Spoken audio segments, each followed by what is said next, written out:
So, Alita Battle Angel, I remember seeing an announcement, like, teaser for this way back. I think it was announced in, like, early 2000s. Like, seriously, like 15 years ago. It kept getting delayed because of James Cameron's work on Avatar. So, it was, like, in progress or in the process of being made for, almost 20 years, 15 years. So, I remember seeing like an announcement about this. It didn't mean anything to me. I don't, like I said, I don't know the manga, but my roommate at the time was a fan and was familiar and got really excited. He's like, oh, check this out, they're gonna turn this into a movie. And then I saw, it was years until a trailer, and then there was another trailer. It was like a whole year between trailers or something like that. It just seemed like there was a lot of development process.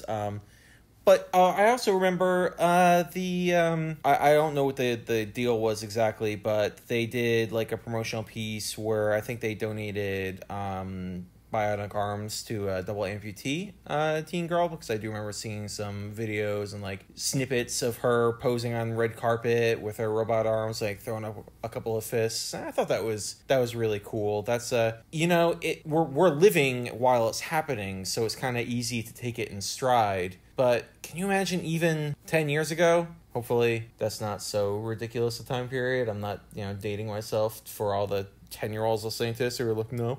But can you imagine even a decade ago being like, thinking about a movie, how futuristic would it be to imagine even a decade ago, a movie being promoted by a teen girl with actual real robot arms? It seems like it's so easy to lose how far we've progressed technologically. I know this is a video about a movie. I shouldn't get too deep down the rabbit hole of human technological advancement. But that's a little bit aggrandizing for the topic that I'm discussing. But it's just it's a very cool. I'll talk in this video about how the technology is finally right now, where you can have a CGI character acting alongside real life humans, and maybe the Star Wars prequels were a bit early for that, where you ask three legitimately good actors to act in front of nothing but green screens surrounded by a bunch of props.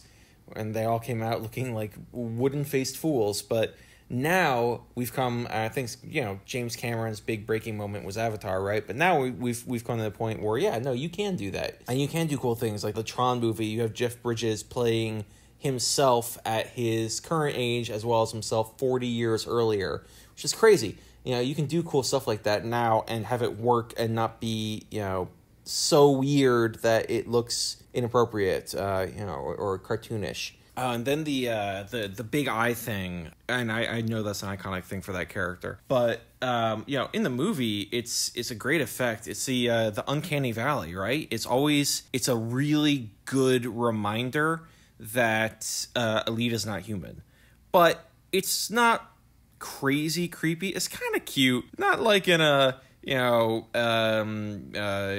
sexual attraction cuteness, but in like a little puppy kind of cute. Video game Spore came out a while back where you build a species from bacteria to spacefaring empire, and you can really customize them, so you can like add and subtract parts. And I was watching a thing about the developers, how do you represent, how do you build a software that can show the different life stages of a creature that's so incredibly customizable? How do you make a software that's good for that? And they're like, well, for the babies, aliens, all we did is, had the software take the model that the player built and then just make the body smaller and the eyes bigger. And that makes anything cute. No matter what you make, it will make it look cuter. So it's just a thing in our biology. But in the movie, the way that plays out, I think we're at the stage technologically where it works. You couldn't have made this movie 10 years ago. Never mind the fact that the CGI is rampant throughout all of it, but just having a main character who's so animated in a film that's a live action, and be someone that you can take seriously as a character also is hard. And I think this movie does that well. I think that's not a visible challenge for this movie, because when you're watching it, it works. But that's the thing that could have so easily gone wrong. So it's cool to see that it works, and it adds so much life to Alita's face. You know, when she's exuberant or happy and her face lights up and her friggin' eyes are so enormous, it's such an expressive face that it really helps you connect with that stereotypical character that we've all seen a million times of the, well, never mind the I've got amnesia, but I'm also a super badass. We've all seen that a million times. But the kind of like innocent, fragile character, the purity character, who turns out has this incredibly violent capacity, that plays with Alita in a way that, you know, again, it's not a unique thought in storytelling, but when your character has such an inhuman face and those big, huge, you know, eyes and, like, you know, intentionally designed kind of cutesy little girl anime character come to life face, it adds a different layer that I haven't really seen before, you know, in this format, in this kind of look. So that's cool on its own. It's not, I don't know, I don't think this is a groundbreaking moment in film history. I tend to be very hyperbolic about the way that I describe things, and then I end up having to rein myself back in at the end of my big dialogue, my huge rant. But I did like that, and I think it works, and I think it well couldn't have. So I hope they make a ton more of these, honestly. There's a lot of good imagination here and creativity, and a little bit of, yeah, sure, the cliche and the character archetypes that you know, but adding a new element that hasn't been seen yet because the technology, honestly, wasn't good enough. And now we're there. So yeah, I'd like to see more Alita movies. There's also like a lot of setup for a sequel. So if you are expecting a fully encapsulated story in one movie, you're not going to get it. And that includes like a number of really, really famous actors and actresses who are on screen for about 15 seconds. And they're like really intentionally positioning these characters to be important in the sequel. If there is one, I hope there is one. It seems like this one took a hell of a lot of work to put out. So yeah, I'm looking forward to it. I hope they make a good long series because it's really cool, and I recommend you see it. You know, that said, even with the movies and TV shows that I really like, I can't keep my mouth shut about them. And of course, there are goofy moments and plot holes and inconsistencies that I was pointing out the whole time. I hope you guys really like these videos because I guarantee none of you would enjoy actually watching a movie with me. I'm the worst. But yeah, no, it's a great movie. I recommend it. It's very cool. But they did a lot of very silly stuff in here also. So let's take a look at that. Oh man, the giggling on the back of a motorcycle. I love that. It doesn't have to be a motorcycle. Actually, in this case, I think this weird device only has one wheel, but it's a recurring shot in movies. And, you know, again, you're not supposed to think about what was going on before the scene that you're looking at. But in this case, they were having a conversation, and then did she just, like, stop talking to him and start going, into the wind? And he's, like, trying to pull her back in the conversation? Or what? There's always, the shot always starts with the wind blowing through their hair, and they're laughing. But it's always, like, mid-trip. You know, it's not like just taking off. So did they just start laughing at one point? The girl on the bike. What's the deal with that? That seems awkward. Foreshadowing. I know I'm only 20 minutes into this movie, but they've clearly established that these pipes exist, cargo moves through them, and they are specifically not for people. She's got to be going up one of those pipes, right? It's just got to happen. The setup for this fight scene is insane. For us, the audience, it's so we think that Doc Ito is some crazy killer, and Alita does too, and so she can chase him down and discover that, oh, he's not a killer, he's a hunter warrior. But for this to play out this way, the scheme of these three bad guys is, okay, one of us, who looks mostly like just an innocent girl, is just going to walk around at night so that somebody will follow me and get ready to ambush me, thinking that maybe I'm getting hunted by something that's out there that's killing girls, which is actually us. That's such an insane plot. And how would that ever work? Like, oh yeah, I'll just put on my red coat and I'll just walk around until somebody who thinks maybe I'll be a target of a crazy killer will try to rescue me by following me around all night, and then when they try to rescue me, then we can kill them. That's their crime? That's easier than just killing somebody? That's crazy. I also love how this big guy's wearing a cloak. Like, oh yeah, I'm 15 feet tall and I weigh 6 tons. My disguise will be a cloak. The same that anyone... Because that'll work. No one will know who this monster is. If I put my hood up, no one will recognize me. Oh yes, what is this food? This strange orb of an orange color. What is it called? She doesn't remember that. But I did have a flashback to being on a big white open plain, and I clearly remember that thing in the sky, that sphere, is called the moon, and I was there, and that's what it looked like when I was there. I don't remember what oranges are, but I remember that. This is the most unbelievable thing to have happened in this movie so far. This movie is taking place 600 years in the future, where most people are robotic. It's when they walk into this crowded stadium and then just go straight up right into the front. And yeah, I see them with their little passes, but like they walk through a crowd. That crowd's not pushed against the wall. Come on. Why are all these people standing so far away from the front? Doesn't make any sense. Human nature doesn't change that drastically. Everyone's excited to be here, but nobody wants to be in front. What's the deal? I love how these kids are being so careful with their dark goggles and their hoods and their bandanas to hide their identities. These nobody rascal kids hiding their identities.